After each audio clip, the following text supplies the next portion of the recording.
Hi everyone! So, full of Temu stuff.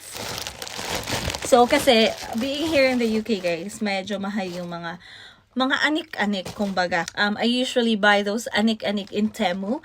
And it's from China. Downside of it is that ang tagal niya dumating. I think this took around like 3 weeks. Anyway, it's here. I've actually opened it. And then, let's see. Let's do a haul. So, first is itong binili ko. These are all pens and all. Hindi ko na guys iisa-isahin yung presyo or magkano or saan. Specific lang kayo. Pwede kong replyan kayo sa comment section. So, this is so cute. And guys, the quality, look.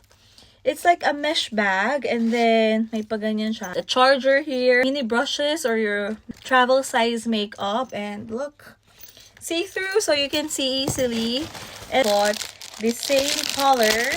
My word na he chooses, and this one also he chooses. A rectangular mesh bag where you can put some coins, receipts, or earphones, whatever. Look, so cute guys. Twinning towel. So, pag buklatin mo siya at basain, parang gano'n. Next is this, oh, okay, may binili akong scented candle. This one or the, oh, yung lit lang din pala niya. Pero ang cute ng tin. Oh, may pa-flower sa loob. Oh, okay. Amoy bulaklak na natuyo. Yun siya. The candle. This is like more, it's heavier. And this is how it looks like. So, may patakip siyang ganyan. Oh, ang bang. Mga lip balm na cherry yung amoy yun. Ganun siya. Ah, okay. Ah, ito yung, ano to? Ah, travel pillow. Yan siya. Diba? Para na, ganito. Ganito ba siya? And Viola, you have a pillow na. Okay. It will save space kasi pwede siyang ma-deflate. Next! Okay, I have this. Okay, so parang naisip ko sa travel is yung may mga maduduming, whatever, ilagay mo lang dyan. Mostly underwears. Obviously, hindi kasya yung mga maduduming t-shirt. My brushes. Ang ganda rin ng quality, guys. Look. Oh, makeup brushes. These separate siya sa makeup bags mo. Look. Dapat to dumating before kami nag-travel. Pero, late na siyang dumating, guys. Kaya sabi ko sa'yo, ang tagal niya. Kahit in-order ko siya earlier week ng November. In fairness, yung quality nito ha, think ko hindi siya ganun mag-aano ng lamig kasi may, alam mo yun, butas-butas siya. Tapos meron siyang ito, sana makaka-touch nga talaga. Hey guys, it's working, this one. Kasi ang hirap pag nakagwantas kasi hindi mo matouch yung screen ng phone mo. Kailangan mo pang hubarin. Parang pang kuskus lang, cutie white. So, pang pass. Sabi ko ng medyas. I don't know. I'm so, sa medyas, attracted. Pero, ang cute niya kasi, guys. Simple lang. Like, look. Ganyan lang siya. And then, tingnan nga natin. At saka fleece yung loob. Which is nice touch kasi nga malamig sa pupuntahan ko sanang bansa. Yan. But then, this came too late. I have it in brown.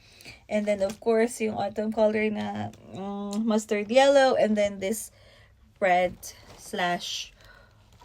orangey tint, reddish tint. That's it. Guys, ganyan siya, oh. Tapos, meron siyang section dito. Para ididikit mo lang sa wall. Tapos maligo. Ganun lang. Bumili ako ng straw, guys. I mean, it's so supposed to be, diba? I don't know. Flop yata to. Parang flop to. Anyway, ganyan siya. Cute yung color. And keychain. So, okay. Not bad. Okay. Pouch. Ang hilig ko sa pouch. Ang hilig ko sa mga organizers. Mesh din to. Ang dami kong pa-mesh na naman. Mesh. Buksan natin yung isa. Ayoko na magbukas ng iba, guys. Kasi parang same lang rin naman. Sila lang pala. Uy, ang cute. Okay. Yung quality niya, guys, matibay.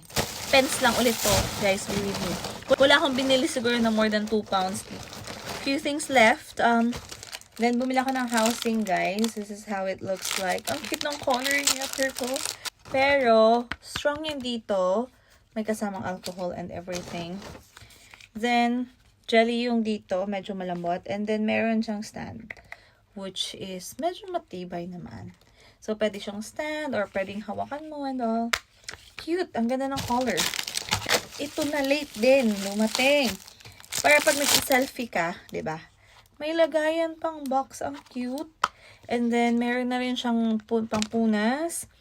And then, ito yung mirror. Malinaw din siya. Ayan. Magnetic. Tingnan natin. Ayun, oo nga. Nag-magnet siya dun, oh. Yan, ipipeel off mo yung sticker dyan para ikabit mo here. And then, pag nakakabit na ganyan, and then, nakaganito na rin, ayan, may pang selfie ka na, makikita mo kung sakto ba kayo. Oh, ang ganda nito. Love this bag. Pala may kasama palang may paganon pala yung kasama kong phone case. I bought this kasi iniisip ko pag nag-travel, nandito yung cotton buds, cotton pads, something medicines, predible, ganon, floss, mga ganon, or hairpin. But too late again. Organizer na naman. Sabi ko sa inyo, para siyang lagay na naman na coins, whatever. I don't 3 more, 4 more. Okay, this one is what? Ah, okay, candle again. I bought another one which is in black paper. Yan siya, and then ayaw kasi walang hangin. Okay. Yun, naghahangin. Ay, a tumbler. Cute! And then, yung loob niya is puro, ganito na, silicone ba to? And then, may touch pa siyang ganyan. And then, last but not the least is blotting paper for your oily skin. Wala akong nakitang ganito sa UK. Hindi ko alam o ako lang hindi marunong maghanap. Nakita ko sa Temu, why not? Diba? It's green tea. So, this is, try natin. Oh, it's effective. Na-miss ko yung clean and clear ba yun? Yung sa Pilipinas. Kanya ba yung oiliness? Yan. Yan. Ayun. So, that's all about the haul, guys. Nag-enjoy talaga ako every time na check out ako sa Temu. Kasi excited ako makita yung mga products nila na, alam mo yun, parang ang mura lang. Ay, mahal. Alam mo yun, mura lang. Tapos parang quality din, in a way. So, I'm so happy with my purchase. Pinaka-nagustuhan ko ito, guys. Thank you guys for watching. Please subscribe to my channel. Kakain na kami. So, adios, paalam. Goodbye. Sayonara. Bye!